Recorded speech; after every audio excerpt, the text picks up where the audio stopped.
This is Karen with NewClevelandRadio.net, and it is time for Heart Mojo with Melinda Smith. And Melinda has a really interesting guest on, and some of you may see him in the background. He's wearing a Superman shirt. So, Melinda, who is our Superman today? Who's our Superman? Well, first of all, I'm very excited to have my very first podcast that's on Zoom, so Yeah. you can actually see me talk. Now that means I had to put makeup on. I want to I want to tell you, I've been spending a lot of time with a mask. Came home today and thought, oh man, I got to put on makeup. But I want to look good today. So my guest is Victor Glyde Alicea. Is that how you pronounce the ending? Alicea. Alicea. Okay. Well, I was close. We've Very. known each other for a while. We met through Beachbody, and we've stayed friends. And his story has been pretty incredible.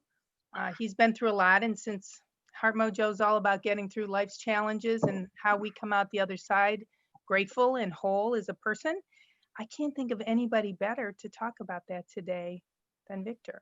So, hi, Victor. Hi, how are you? Thank you for having me. It's an honor. Peachy. I'm glad you Yeah. could finally. We've tried this a few times. So you're Yes, my first live person, live on now. So I'm excited. I like live. I know you do. I'm not shy at all. And it's funny, all right. So I'll just get right into it, man. I was a very shy kid. I was probably the shyest kid on the planet when I was little. I remember junior prom and somebody telling me that, hey, you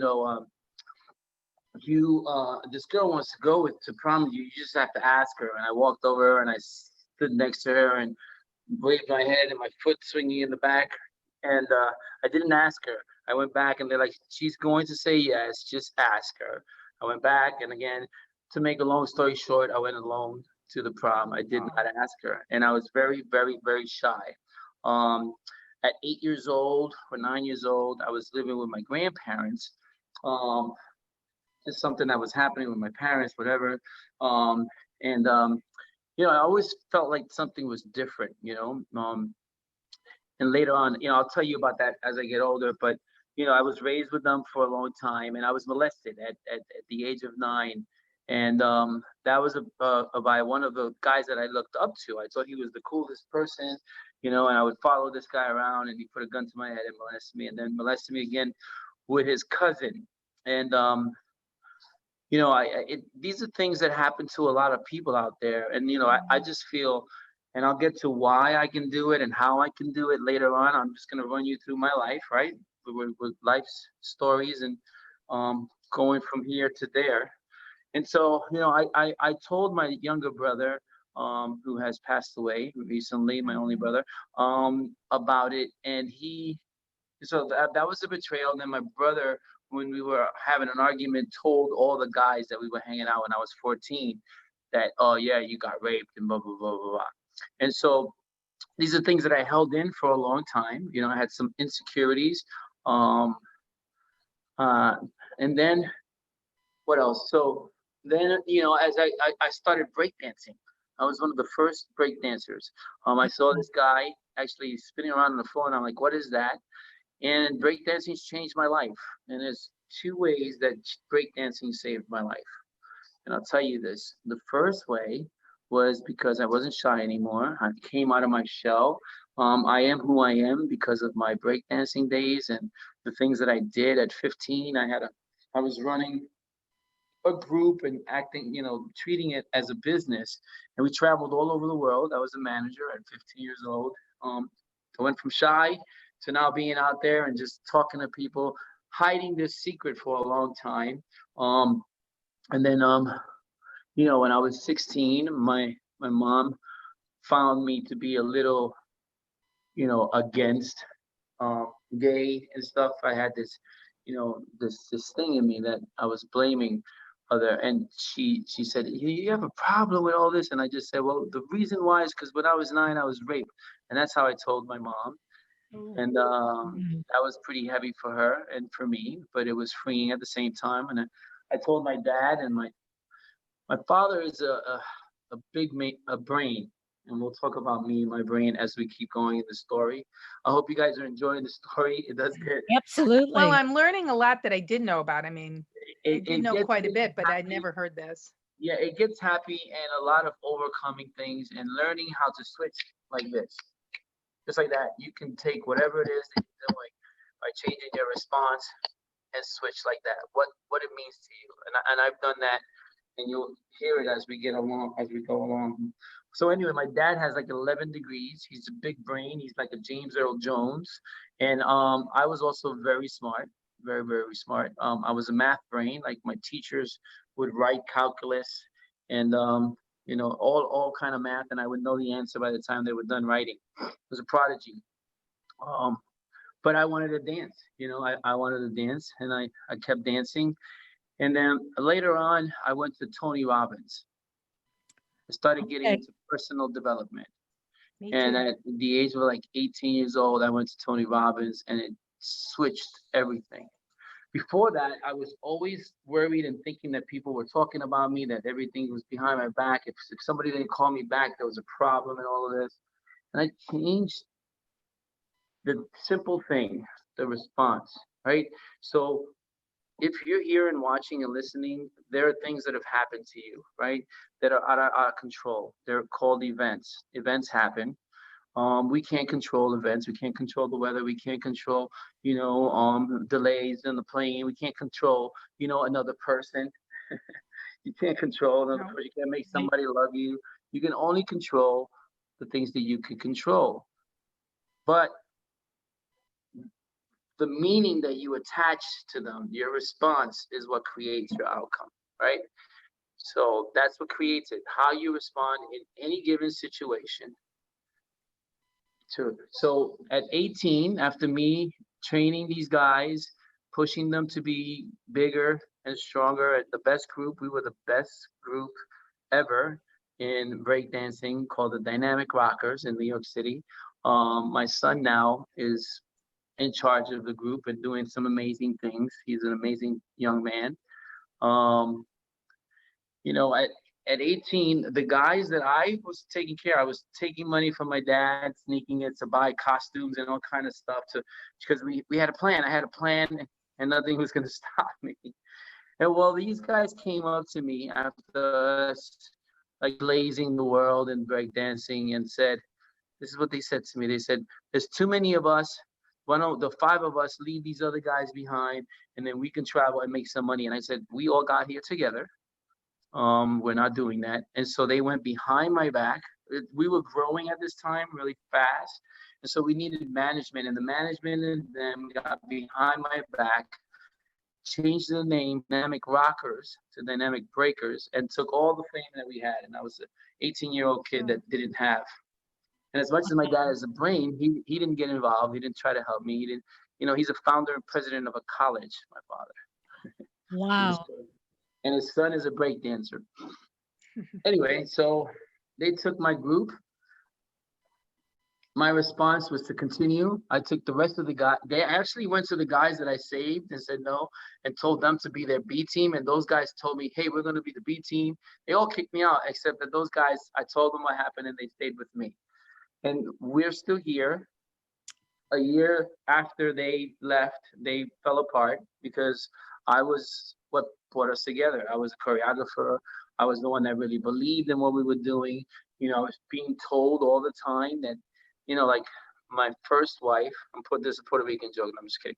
My first wife, she her mother, I lived with her mother and her two sisters, and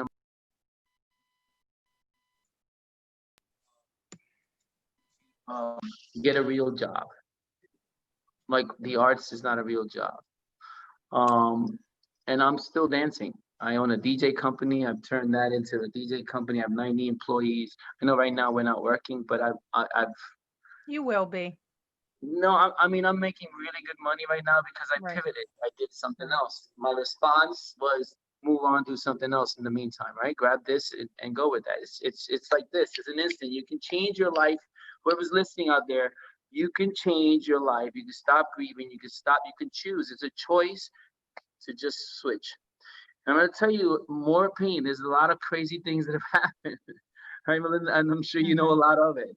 So, as you know, I started my DJ company. I think I was 23 or 25 years old.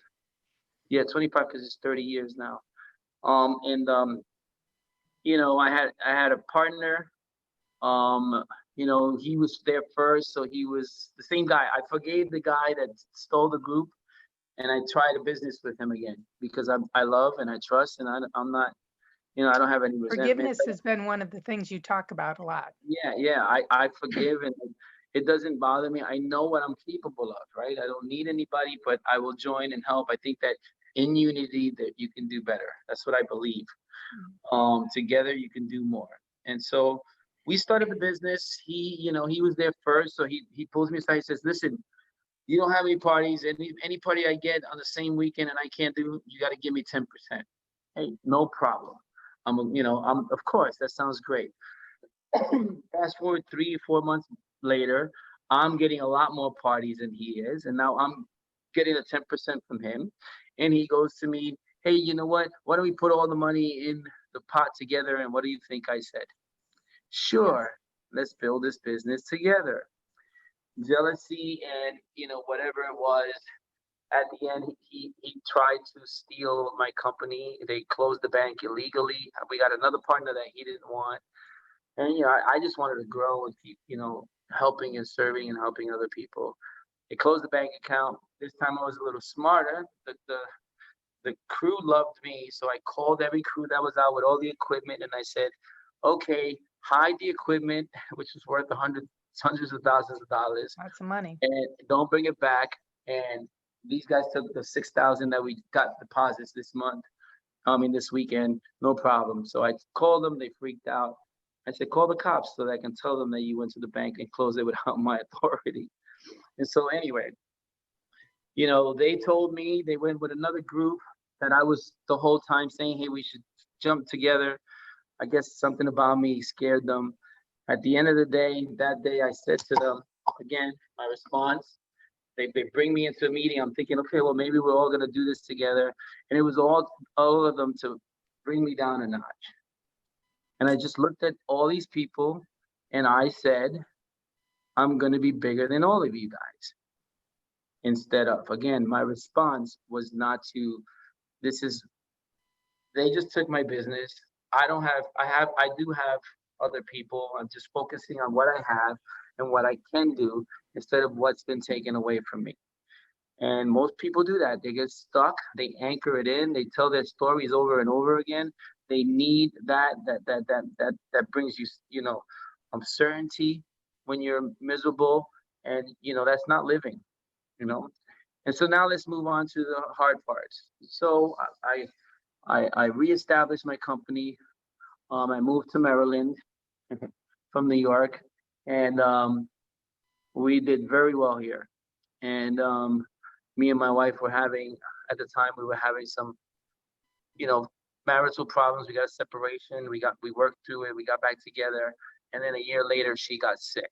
She had cancer, and I had a little 8-year-old child, and I had no idea what I was going to do or be or how I could respond. And so I mourned her every day while she was sick. And the moment that she passed away, which is I can't control it anymore, I just locked in all the memories and the love, and I went boxing. And because of who I am, my daughter opened up a lemonade stand. See, it's not just about you and the way that you live. It's the kids are watching you too. There are other Hmm. people that need you.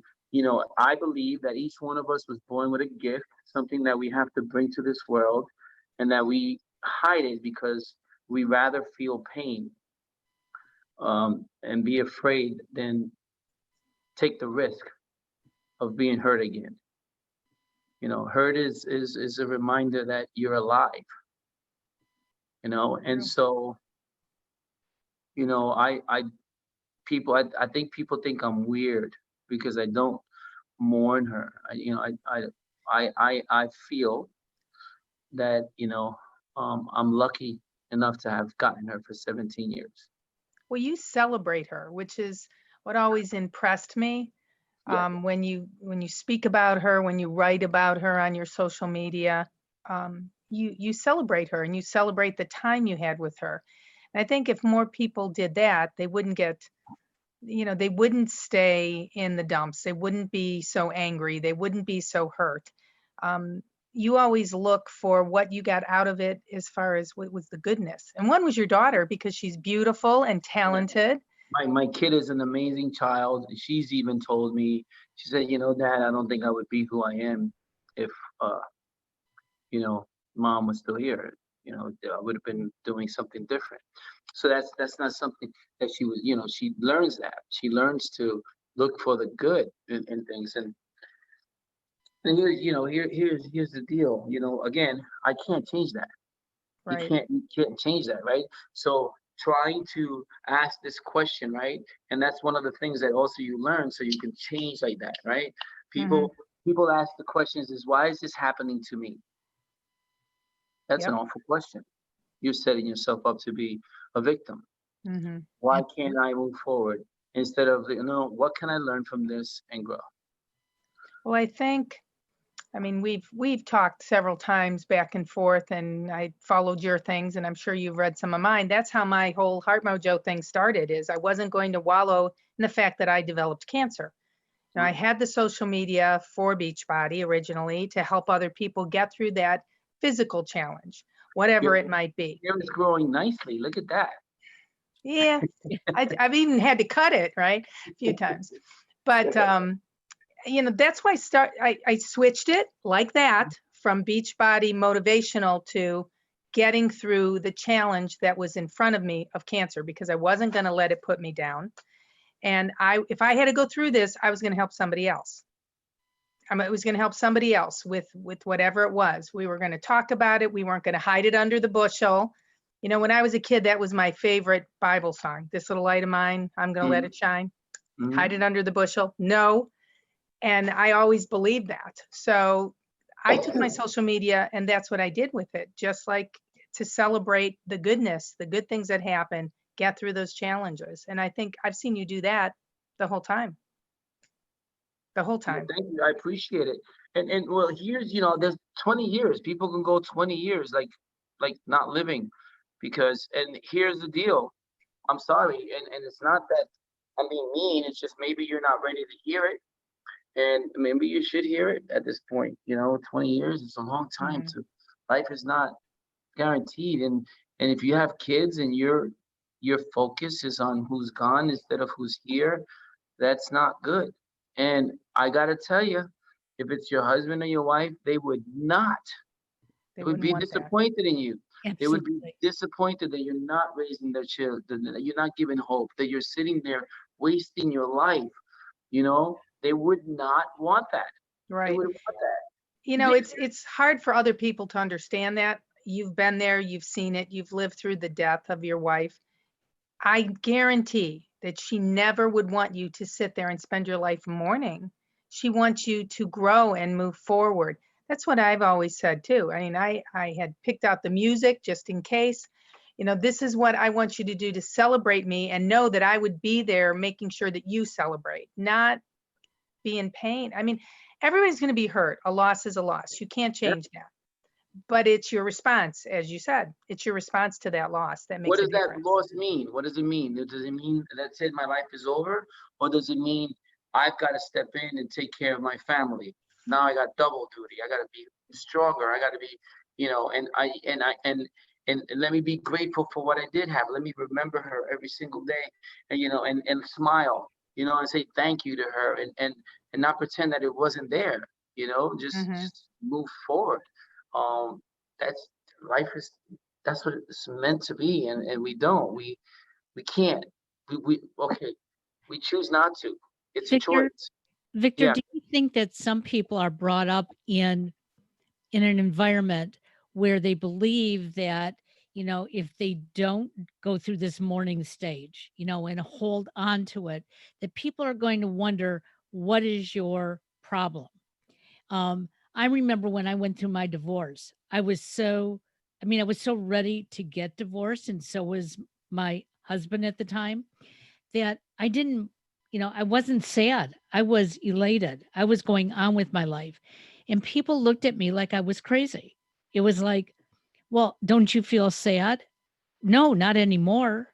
I was sad for 7 years of a marriage, but now I can live life. But I grew up in an environment that basically said, mourn your losses. Hmm. When I didn't, people, thought that I was the odd one. And Are you right kidding? now, I don't People care if I'm odd. people were talking to me about me all the time. But again, that's something that I cannot control. Right. I was responding to what we talked about, what we dreamed about, and continuing that. That's how I felt, and I had an 8-year-old child. I wasn't going to sit here and cry. I was going to show her that we have to move on, and we Hmm. can talk about mom. We can deal with this stuff. We can, and we have. My daughter has the most amazing conversations with me, and has changed me. Her mom changed me, and she has changed me. You know, dramatically. She um she creates, boundaries with people, like at 13, 12, creating boundaries. That's not normal. And that's she's it's just and that's because we talk. She shares everything with me. She doesn't hide anything with me. We talk about everything. I mean, she's told me, I don't, I remember the first time that she told me, I don't need you to help me. I just need you to hear me. She was like 13 years old. And I'm like, Hmm. what? Oh, okay. Well, what do you need? And we spent time, not listening to each other, and not traveling enough, and not having fun, and working, and to the men out there or women that work all the time. Love is spelled Time, I time. True. like that. I like that. It is spelled time. It's just like, it's like, oh, my job makes me. No, your job You does not. make you. You choose to. Hmm. That's your response. My boss will fire me. Well, maybe you shouldn't be working under that environment and pressure. I think that COVID, which you wanted me to talk about, is a Hmm. reminder of spending time, and doing things with your family. You know, um, you could be strangers. You could be living together as strangers. If you don't spend any time, people grow. And See, I think that's what happens to a lot of relationships. They don't spend the time, they don't grow together, they separate. And then you put people together in this COVID situation. There's been a lot of abuse that's happened from this Right. because they don't know how to function together. You've always, from what I can observe, I don't, I'm not in Maryland, but from what I've observed, you've always taken that time. So this for you, I'm sure, from a business aspect, not your other business, your DJ business, not a great thing, but you'll get back to it when you get back to it. You had another stream of income because you turned it to that. I have a But couple. that's true. But from your home perspective, being there, dealing with that challenge, I think you were well prepared, probably more prepared than a lot of people. Well, no, I wasn't. But here's what you don't know. That's continuing my DJ business. When Lynette passed away, I gave other people like authority to run it. And when by the time I found out, it was like I was $500,000 in debt. And again, what did I do? Okay, you know, I'm feeling it inside, but I'm not bringing it out. And you carry it, and then you start thinking about, how do I get out of this? Not, why is this happening to me? But why did it happen? I gave other people control. I didn't pay attention. I made my daughter a priority, right? So I turned it into a good thing. And now I've made money before. Whatever it takes, if it takes me 5 years, 6 years, 10 years, I'll pay it back. Hmm. Let's just keep going. And now we're rebuilding my DJ company. It's just a response, and we are born with unlimited potential. I believe that. And it's unlimited potential to waste your life, and unlimited potential to create the life that you were meant to live. It's either way. You choose that every single day. Tomorrow, tomorrow, tomorrow. Tomorrow's not guaranteed. Tomorrows don't, they don't pay. No, it's not tomorrow. When we were children, we dreamed, we believed, and there was nothing that we couldn't imagine. And then somewhere along the line, we gave that up for what we call, success, which is, leaving your family at home and working, and there's no love there. You think Mm. that is love, and it's important to provide, but we overdo it. We have staycations every year, and we don't we don't dream anymore. And so your kids learn to just work and work and work, and it's just a cycle like that. Anyway, a couple of years later, I lost my brother, my only brother, to addiction, which was tough and rough. But how did I handle that? He lived his life. He told me that he didn't, he was a guy that wasn't gonna walk around where he was getting sick. But he didn't want a wheelchair. He didn't want these things. He wanted to go out with a bang, and that's what he did. Mhm. It's his life.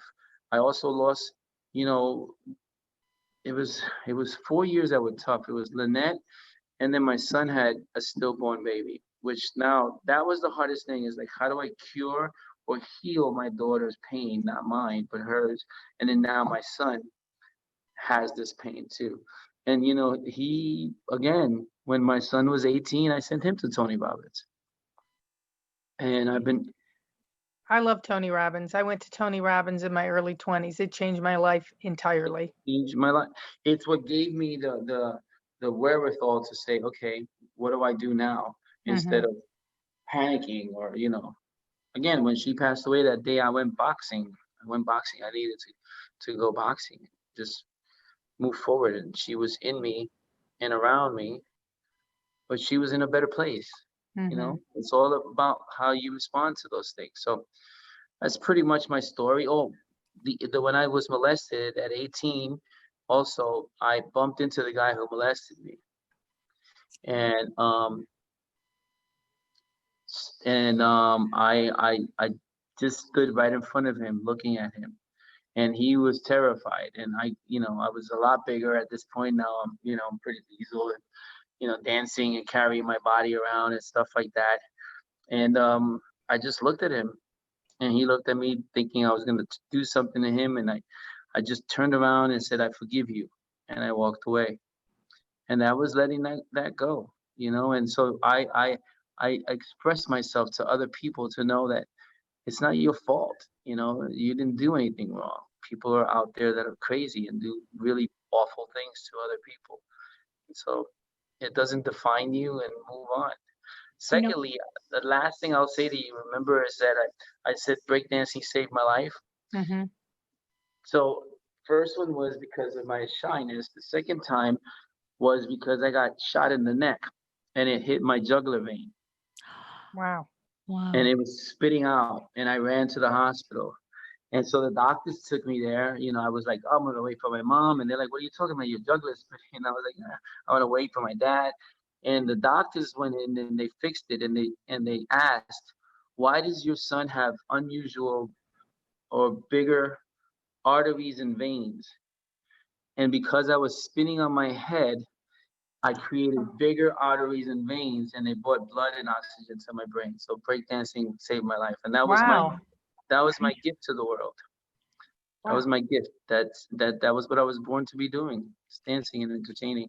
You know, So you share your story about being molested, and I'm so glad to hear you say it wasn't your fault, okay, or anyone who gets molested.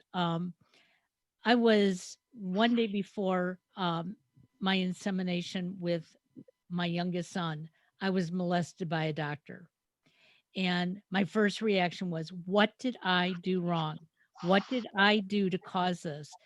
And I have to thank my husband and my mother in law and the people around me who automatically said, you did nothing. Okay. You were the victim. But if you don't want to be a victim, you have to put one foot in front of the other and go forward. And I too, I won't say that I have forgiven this doctor, but I don't even care. I just was glad that he lost his license so he couldn't do it to anybody else. And you know what? There's a lot of us walking around with this hanging over our heads, And thank you again for saying that it's not our fault. It's Well, not. and you It's not. hear it from women, but really you don't hear it as much from men. Right. And so it's a big deal to be able to tell that part of your story. And hopefully somebody who's listening who may have been in your shoes will say, I can move forward. I can let it go. Yeah, I mean, it was a tough thing, man. My relationship with women was messed up. Like I always thought I had to be a man and like overcome and like get many women and all of that, and I felt so empty, completely empty. Until I met Lynette. And she made me feel differently. Mhm. But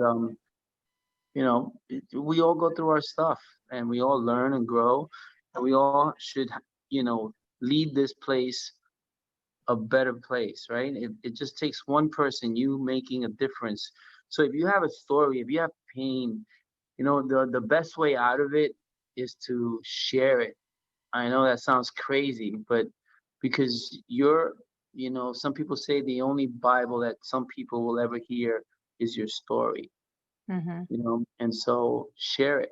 Get out there and say, look, I'm tired of feeling like this. And I know that there's people out there, so I want to let go on. And so I don't know, talk to people, go to a community, something, or do something. When you help other people, you feel like alive again. And so that'll help you feel alive. It's serving. Go That's do something. true. Doing something for somebody else helps you sometimes more than it helps the other person, truly. Yeah. And you do that all the time. You do that in a lot of different ways. You do share your story. You put out videos with your motivational things for the day, which I watch and I appreciate.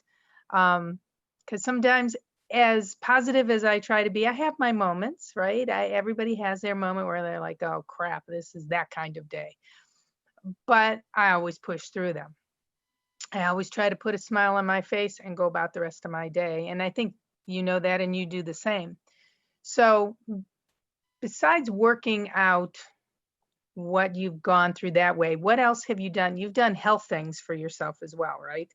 I Oh mean, we yeah, I met through lost. Beachbody, but you've done even more from there. Yeah, I mean, I lost 70 pounds at Beachbody. That P90X was how I got into it. And I lost 70 pounds, and but right now, I'm doing. I'm part of an online shopping club that gets things to people's homes within a day or two, which is important right now, right? Right now, Um, really, yeah. I think that Amazon, to me, I don't want to buy there anymore.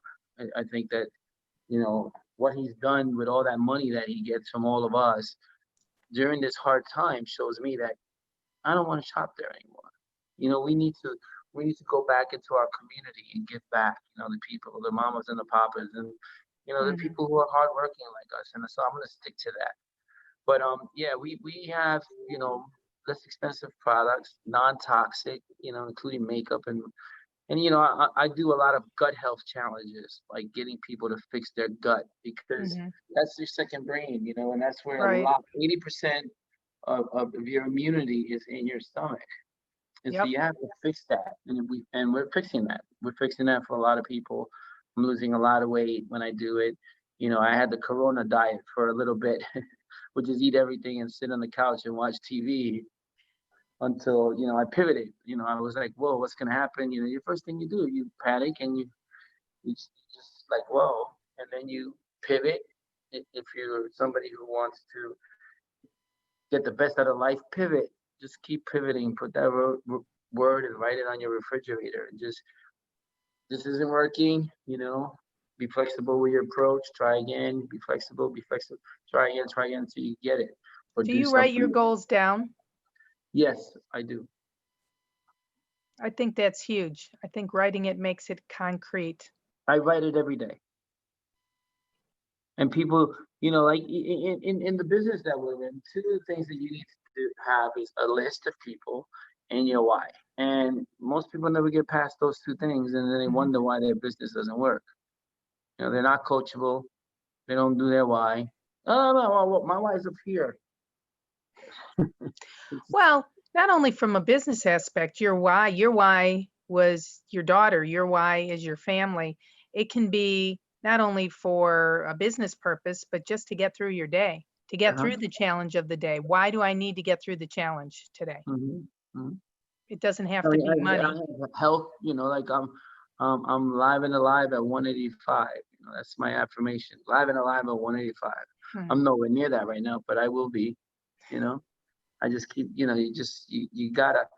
One of the things is setting your intentions for the day. And we're Right. so busy that we forget to do that. And if you're in a relationship, you cut time for yourself. You can't. Your day, you will give so much more.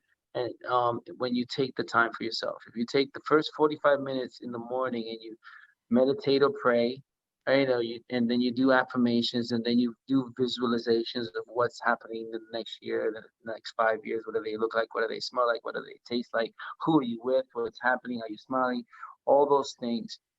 And then you work out or stretch, and then you start your day. You write down your goals before you do that. You schedule everything that you're gonna do, like even wake people up now and all of that. Your day will be fantastic. It will just be fantastic. Your You won't have stress from the day before and all that too. Go ahead. your thoughts in the morning create your day. That is It correct. truly does. If you start your day going, "Oh crap, I got to do this again. I don't want to do this." That's how the rest of your day is going to Mhm. happen for Complaining, you. Yeah. complaining. A lot of And people complain. people don't realize that. And we all do it. I'm not perfect. I'm sure you're not perfect. Karen's not perfect. We all have a minute or two, Me, I'm like you not said. perfect. You had the okay, you're close to perfect. Me too. I'm kidding. I'm It's like the functional. Corona diet thing. I just lost 35 pounds. And it wasn't because I was eating or doing bad things for myself, but I've had physical challenges up Right, and right, right. down since my cancer treatments.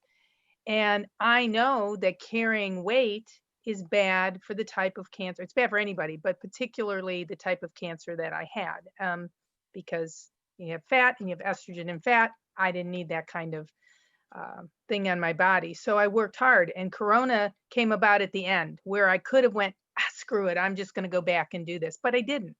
I was determined, I was focused, and I had to remember each day, this is what I'm grateful for. And when I slipped back on those pair of jeans that I could wear 5 years ago, that was an awesome moment. That was a goal. That was a written down goal. Back to those jeans. And it sounds superficial, but the message To who? is it may sound superficial to some Right. people To who cares? because because I'm talking about throwing out a pair of jeans and there's so many serious things going on.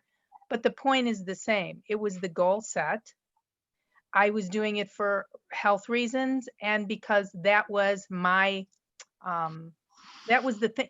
So if you think about it, like, did you do the fire walk for Tony Yeah, Robbins? of course. I did like 10 times. Well, he's got okay, I did it too, but I mean, he has a different thing he does now, not always a fire walk. But it was getting through that moment, that moment of finishing the fire walk, getting to the other side, knowing I didn't burn my feet, knowing I was okay. That's that same feeling. So when I hit a challenge, I look at what's my end goal. My goal is to get across that fire. If you can do that, you can do anything. That's what I did with the weight loss. That's what I do in most everything. Now, again, I have my moments, but I refocus. Hmm. Like you said, pivot. And Hmm. that's how I ended up losing the 35 pounds. And I'm going to keep it off. Yeah, So, well, I just started again and I lost like 9 pounds already. So I'm on my way. yeah, I've seen you. You'll get there. Yeah, I I've get there seen you quick. work out. I So, get there quick. so But do thank you you, for having me. I appreciate that. well, do you have a last thing that you want to tell people from your perspective about living their life, getting through the challenges? You have been through so much, starting from a young age. And interestingly, I kind of had some similar stories. So I get it. So what do you want to leave? What's the message you want to leave? Ask yourself better questions. Just ask yourself better questions. Not only what can you learn from this, but how can you grow? All right, that's a great question. What is your primary question? Write it down, find it. Find a primary question that makes you move in the right direction. And your response to situations, you use that. primary. The two people could be in traffic. One is like, oh my God, this is great. I'm gonna put on some personal development or my music and worship. I'm gonna sing and there's another one honking their horn all day long. And You're like, screaming. and you can't move traffic. Change your response, you change your life. Mhm. Events will happen. Your response creates your outcome. You can write it down. I got it from Jack Canfield. E+R=O. Yeah, he's awesome. Karen, do you have any last questions? Well, I'm just amazed because the three of us, think along the same lines. We do it all a little bit differently, but it is important that, we live our life, that we don't fall into the traps that we think other people want for us. It's what we want for ourselves that's going to make us successful. Mhm. Absolutely. Well, thank you. Thank you for your time. Thank you for being My my pleasure. first Zoom podcast guest. Awesome. We did it. And the reason why I have my Superman shirt on is because we're closing the month. We just closed it. We closed it by like 2 o'clock this afternoon. And last night I just slept in it. And so Well, we were going back and forth with this. Do we trying to call, but we made it on. So it's all good. awesome. Sorry I was a little late. That's It's okay. Victor. Thank you very Thank you much. again. We'll talk soon. And again, this is Heart Mojo with Melinda Smith. Bye, everyone.